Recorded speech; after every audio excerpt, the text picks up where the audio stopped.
DC's 52, week 11 and 12. And we're kind of slowing down on all the stuff happening, and we're kind of narrowing down on two things. Batwoman and ISIS. Let's dive in.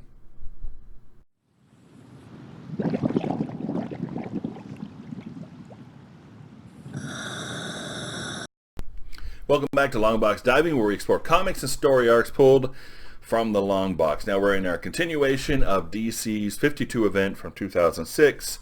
We are on week 11 and 12 of 52, so we've got quite a ways to go. Again, this was written by Geoff Johns, Grant Morrison, Greg Rucka, and Mark Waid, with art by Joe Bennett, and especially in week 11, Joe Bennett, Todd Newick, Jack Jadson, and Mario Alquiza. I ruin and butcher last names all the time, so please forgive me on that. So we pick up on week 11, night 5. Ralph Dibny is still trying to figure out what's going on with the Cult O'Connor and what the Cult O'Connor has to do with his wife. And he sees some young people walking in the park, has the upside down Superman logo on the shirt. He attacks one of the kids, grabs the things, and he finds out it's literally a kid. All right, it's not just like a young person, it's a kid. And he's like, oh crap, I'm in the middle of the park in the middle of the night attacking children. Not a good look. But he gets an immediate call. Hey, your storage locker was just broken into. You might want to get down here. So off he runs. Then we flip over to day 6. We have Renee Montoya and the Question, which we actually see his face here. And they're actually sitting talking to each other, and she calls him Charlie. Now, I did not know if that's his real name or that's just what she calls him, but she calls him Charlie. We see his face, and they're having a conversation waiting for something, right? I believe they're waiting for Kathy Kane. So Kane shows up, long red evening gown. Apparently she's trying to make Montoya jealous for some reason, because that is not just normal everyday clothes. So she shows up, says, what do you, they're talking about the girl in the car, whatever. And, I need to know about this building. I need to know about the information. I need to know who's currently renting it. And so she tells them up to 6 weeks ago, it was being leased by a company called Reg Ferrick Holdings here in Gotham. All right. So, and they're like, interesting. So they're like, hey, see you later. Bye. And she's like, well, wait. No. We don't. See you later. Goodbye, Kate. And they actually have a little argument there. Well, Charlie, or the Question, and Montoya go back to their van in the middle of the parking garage. And Charlie kind of gives Montoya a little, hey, you need to deal with this. Deal with what? I'm fine. No. Your partner died, and you couldn't do anything, and you blame yourself. All right? So Alan was your partner, and he was your friend, and it has to be answered, and you owe him that much. So you hunted down Corrigan, and you wanted to kill him, but you couldn't do it, and therefore you blame yourself. That doesn't make you a bad person. That makes you a good person. But you still blame yourself for feeling like you couldn't fulfill what your friend deserved, is to punish the guy who killed him. So there's some things for her as a character that needs to be developed and needs to fix. Now they're sitting there reviewing all this information, all the new R&D, all these different things, former agents, superhuman agents. I think they're kind of like they're part of Inner Gang. And they're like, hey, the Stone Cold Killers, etc. And they would have to be breaking and entering to get the information they need. But outside, you see this Bat Cape watching them. Now, we know Batman's traveling the world with Robin. We haven't really seen any other Bat character in here up to this point. So they get ready to break into R&D Ferrick, with a Ferrick company that had released the building over there. They go in and they get attacked by this giant werewolf, right? And it basically takes them down immediately. They're both captured on the ground, and it's like this huge dude, and there's another werewolf there, and then they turn into two huge dudes, and then it's like the snake chick comes in. She's got like a forked tongue and whatnot, and slanted. They have just one, you know what I mean. Her eye, she has snake eyes. All right. So basically, it's like, what are you doing here? She knows who they are, but you haven't done anything to satisfy my curiosity. I don't care why you're here. I'm just kill them. So be done with them. So that's when Charlie kicks it in and starts fighting these werewolves, right? There's a lion and a werewolf and this and that. And he's like, hey, this would be a good time to pull out the gun that you got from the Inner Gang from that. So she does that, and she shoots the bad guy, and then all of a sudden, through the window comes Batwoman. Looking much better and fighting much better than the CW show at the moment. And she comes in, she starts kicking butt, man. There's a were-gorilla, there's a were-leopard, and she's fighting all these dudes, swinging things around, flinging this, fighting that. And she actually punches Montoya to get her out of the way, to keep her from killing one of the werewolves. And Montoya's like, she punched me just perfect. Like, she knows exactly what she's doing. Like, she's been trained, like, oh boy. And it basically dawns on Renee Montoya who Batwoman is, right?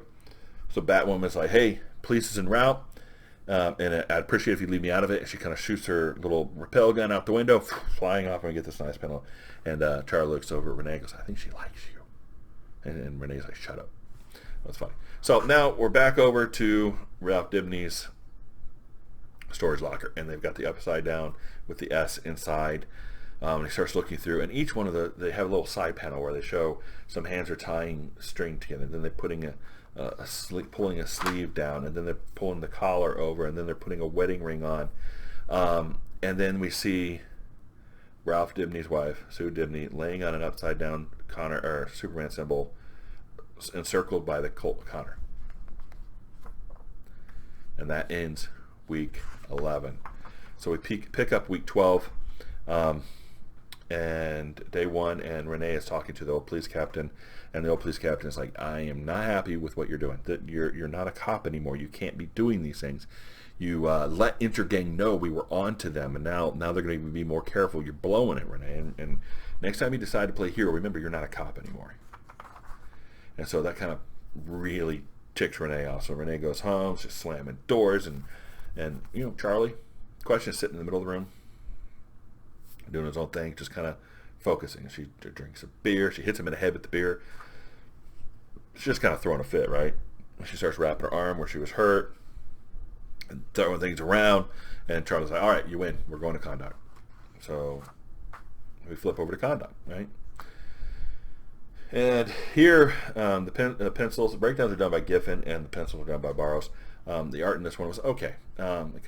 The art in these books kind of come up and down a little bit. They stay kind of fairly in the middle. They're not. Some pages are really, really good, and the others just kind of average. But it's not bad. I mean, they did 52 comics in 52 weeks, and that's that's a lot, right? A comic a week for 52 weeks, that's a lot. So we flip over to Conduct, and we see Black Adam flying through the roads and get the trail of smoke flying after him. And he flies over the water and actually causes the waves to wrap up around like that. It was a really cool symbol, really cool image. And he gets up and he lands and he sees a lot of people washing their clothes, and he sees the lady that he's been helping, right? And the virgin that was brought to him by Intergang that he then freed, and then he kept because she has nowhere else to go. And she's like, look at your people. You're the ruler here. You have all this power, and look at your people. They're living in poverty. They're struggling. They're having problems. He goes, but it's much better than it used to be. But you have power to help, and you're not doing it. And he's like, fine. And he grabs her by the hand, and he flies her off to this temple. And you see all these priests here, and the functionaries, whoever they are. And he walks up to this statue, like a girl and two kids, and they have the triangles, right? And he goes, a few years ago, after the wizard bestowed upon me these powers, my wife and sons were murdered. They were killed by the enemy I should have destroyed long before, and I destroyed their tomb in a battle with the Justice Society of America. I was blinded by rage, by loss. And so, I didn't realize about Black Adam. I didn't realize he had a kid and wife. I didn't realize he had been murdered. I didn't realize that he just ended up accidentally destroying their tomb. And that, I know that would really that would have messed me up. And I get that. I get that problem with him, and I understand that. And I kind of see where his perspective on things now. But again, she's also right. He is not doing enough he's a superpower. He can do a lot of things to help his people. But yeah, he's not. He's more focused on the world and other people and pulling things together. Yeah, he's made Conduct safe, but he hasn't made Conduct prosperous yet. No, he has not. So, and she's like, she goes, I feel alone. And I think you feel alone too. And so he goes, here, let me show you something. And he opens the door, and the thing slides back, and it's got this long stairway. And they walk down there, and they're basically in the Rock of Eternity. And sitting on the throne is Shazam. Now, and you can see the 7 deadly sins lined up there. Shazam looks nuts. Apparently, Wizard Shazam has died, passed, and now the mantle has been given to Shazam. Shazam is now the Wizard Shazam and taking over that. So he's stuck on the rock, right? He's got to keep the 7 deadly sins, but they're talking to him constantly. So he's got like 7 voices in his head, and poor Billy's going insane sitting here. He is just whack. I mean, look at his face here. And now the 7 sins and their powers within the rock are under my watch. And he's like grabbing his head. His eyes are big. He is crazy. So he is screaming. He's actually having conversations with Lust. He's like, stop it! And so just whack, right? And Shazam takes off. Black Adam has this scarab artifact thing, and he goes on the back of it. He pulls out a necklace with a scarab on it, right? And he goes, here, I want to welcome you into the Marvel family. I want to give you this, and you can be part of the Marvel family. And she's like, what are you talking about, right? And we flip over to Ralph Dibny and Cassie. Now Cassie is Wonder Girl, right? And so he is in her apartment, and he's like, hey, why did you break into my storage locker? Why did you steal these things? You know, and she goes, well, we're trying to we believe they can bring people back from the dead. We have the cult of Connor. We believe we can come back from the dead. The Superman symbol upside down means resurrection. We think we can actually do this, and we needed something. We have something from her that we could try this on to bring her back, and we have her wedding ring, and we can actually try to bring her back from the dead. He's like, what? You didn't have to go around it like this. You could have just come to me, and I would have helped you. It's my wife. Of course I want her back. I could have helped you. So he's like, please just let me help. All right, we flip back to Shazam and Black Adam, and he's holding the scarab out. All you got to do is take this, and you take it, and you say the name. And she goes, I don't want to be a goddess. She goes, you can be a goddess. You can help the people. You can help save everybody. You can have the power to do these things. Just take it. Say the simple prayer. Say the words. And so she takes it, and she holds it, and Adam and Shazam are both like, just say the words. But apparently right now, if you say Shazam in there, it doesn't affect either one of them. So they can say Shazam on the minute, and they don't change. So she says the words Isis, right? She actually says, I am Isis. And boom, she changes into this Egyptian goddess thing, right? So now we have the Mary Marvel of the Black Adam family, Isis. And I didn't realize Isis is actually an established character back from the 70s. And actually, there was a TV series with Isis. I didn't realize that either. So now Adriana is now Isis. And so her and Black Adam are going to partner together to change the world and change conduct. But she goes, first, we got to find my brother. I guess we'll find out in the next episode. So a lot of things going on. We kind of slowed it down, these 2 issues. We had the introduction of Batwoman, Kane, and we had the introduction of Isis, Adriana. And now, not a lot of stuff happened per se, but man, good introductions, good fighting. Batwoman was so much better than the Batwoman on CW in just a few panels that I saw. It was a lot better. But I enjoyed it so far. I've been enjoying this series, and if you enjoyed it, please like and subscribe. We'll see you again here in the Live Box.